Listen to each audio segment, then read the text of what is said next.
नमस्कार दोस्तों, सच्ची मुच्ची कहानियों में आपका स्वागत है।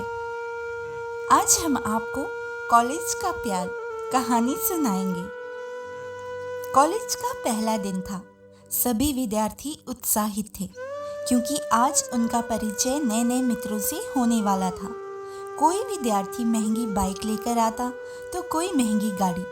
कई छात्र ऐसे भी थे जो सार्वजनिक वाहन से कॉलेज पहुंचे थे। आज का दृश्य देखते ही बनता था। महेश कॉलेज के गेट पर खड़ा कॉलेज का यह दृश्य निहार रहा था। उसे भी एक क्षण ऐसा लगा, काश मेरे पास भी अपना निजी वाहन होता तो मैं भी इन लोगों की तरह कॉलेज पहुंचता। किंतु कोई नहीं भाग्य सबका पलटता है। महेश ने बीए राजनीति शास्त्र में दाखिला लिया था। वह अपनी कक्षा में जाकर बैठ गया। वहाँ और भी विद्यार्थी मौजूद थे। सभी से परिचय हुआ, किंतु जिस प्रकार अन्य सब मिलजुल कर हंसी बोली कर रहे थे, महेश को कोई उस प्रकार का आकर्षण नहीं हुआ। महेश एक बेंच पर जाकर बैठ गया और अपने साथियों को देखता रहा। यहाँ भी उसे आभास हुआ कि अन्य विद्यार्थी रुचिपूर्वक और उत्साहपूर्वक मेरे साथ बातचीत नहीं कर रहे हैं।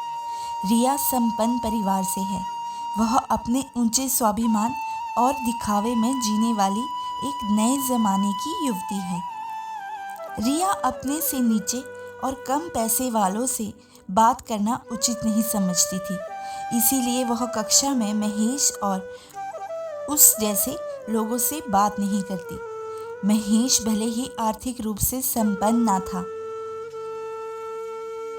किंतु वह कक्षा में अन्य छात्रों से अधिक जानकार और पढ़ने में होनहार है। प्रोफेसर द्वारा किए गए हर एक प्रश्न का उत्तर वह सटीक और जल्दी देने का प्रयास किया करता है। प्रोफेसर द्वारा दिए गए प्रोजेक्ट को बनाने में सभी छात्रों की कठिनाई हो रही थी, किंतु महेश को अधिक कठिनाई नहीं हुई। उसने लाइब्रेरी से किताबों का अध्ययन कर प्रोजेक्ट के कार्य को पूरा कर लिया। अब रिया के समझ में नहीं आ रहा था कि वह महेश से किस प्रकार बात करे, क्योंकि महेश से बात करना उसकी संपन्नता और उसके विचारों के विरुद्ध था। किंतु फिर भी उसने रौबदार लहजे में महेश से बात करना चाहा। किंतु महेश शांत और महिलाओं के प्रति आदर रखने वाला व्यक्ति था। उसने रिया के सभी प्रश्नों के जवाब शालीनता से दिए। रिया को आभास हो गया कि वह गलत कर रही है। उसकी आत्मा उसे ऐसा करने से रोक रही है। रिया ने पुनः अपना स्वभाव बदला और महेश से आग्रह किया कि वह अपने प्रोजेक्ट में मदद कर दे। महेश ने आश्वासन दिया कि वह यथासंभव प्रोजेक्ट बनाने में उसकी मदद करेगा। ऐसा ही हुआ। महेश ने रिया का प्रोजेक्ट बनाने में यथासंभव मदद की और सही समय पर रिया का प्रोजेक्ट बनकर तैयार हो गया। अब रिया का हृदय परिवर्तन हो चुका था। वह धीरे धीरे महेश को अन्य लड़कों से अलग समझ रही थी और उसके प्रति एक आदर और सम्मान का भाव जागृत हुआ।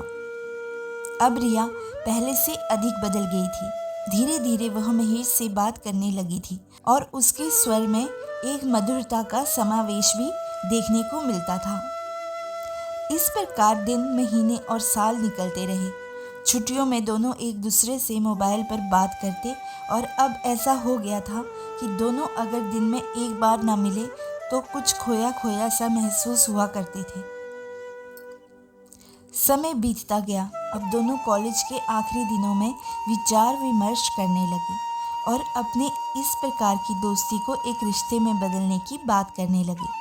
किंतु रिया संपन्न परिवार की थी और महेश कमजोर और अधिक साधन संपन्न परिवार से नहीं था। इसीलिए यहाँ तालमेल बिठाना दोनों के लिए एक चुनौती का विषय बन गया। रिया ने अपने घर में माँ से महेश के बारे में बताया और उससे विवाह करने की बात भी कही। माँ ने पहले रिया को डांटा और फिर काफ़ी बहस के बाद माँ ने समझाया, अगर पिताजी को यह बात पता चल जाए तो अच्छा नहीं होगा, इसीलिए इन सब बातों को यहीं दबा दो और ख़त्म कर दो। किंतु रिया और महेश का प्यार अब किसी के समझाए और बहकावे में नहीं आने वाला था। कुछ समय बाद रिया के पिताजी को भी यह बात पता चली और उन्होंने स्पष्ट ऐलान कर दिया कि इस प्रकार का रिश्ता नहीं हो सकता है और मैं इस रिश्ते को सहमति नहीं देता हूँ। रिया ने धीरे धीरे अपने परिवार से दूरियां बनानी शुरू कर दी। कभी वह खाना खाती, कभी नहीं खाती। इस प्रकार वह अपने परिवार को अपने पक्ष में करना चाहती थी, किंतु परिवार वालों ने उसकी बात नहीं मानी। एक दिन अचानक महेश को रिया का फ़ोन आया। रिया ने मिलने के लिए एक जगह पर बुलाया और वहाँ पर दोनों मिले। रिया ने अपनी सारी बातें महेश को बताईं। उसके परिवार वाले इस शादी को राज़ी नहीं हो रहे हैं, इसीलिए अब वह अपने परिवार के साथ नहीं रहना चाहती है। वह तुरंत कहीं भाग जाना चाहती है। महेश ने काफ़ी समझाया, किंतु रिया घर से ठान कर आई थी कि वापस अपने घर नहीं जाएगी। अब महेश के लिए आफत की बात यह थी, वह अपने भी घर नहीं ले जा सकता था। इसीलिए उसने अपने दोस्तों से कुछ पैसे उधार लेकर और रिया के द्वारा लाए गए पैसों के आधार पर दोनों गोवा भाग गए। रिया के परिवार भले ही संपन्न हो, किंतु वह रिया के बगैर जीना नहीं चाहते थे। इसीलिए उन्होंने खोजबीन चालू की। उन्होंने पुलिस कंप्लेंट भी किया और महेश के घर भी पता करवाया, किंतु महेश के घर भी कोई जानकारी नहीं थी कि दोनों कहाँ गए हैं। इस प्रकार दिन प्रतिदिन बीतता गया। कुछ समय बाद रिया ने अपनी माँ को फ़ोन किया और बताया कि उन दोनों ने मंदिर में शादी कर ली है। माँ ने काफ़ी समझाया, किंतु रिया कुछ समझने को राज़ी नहीं हो रही थी।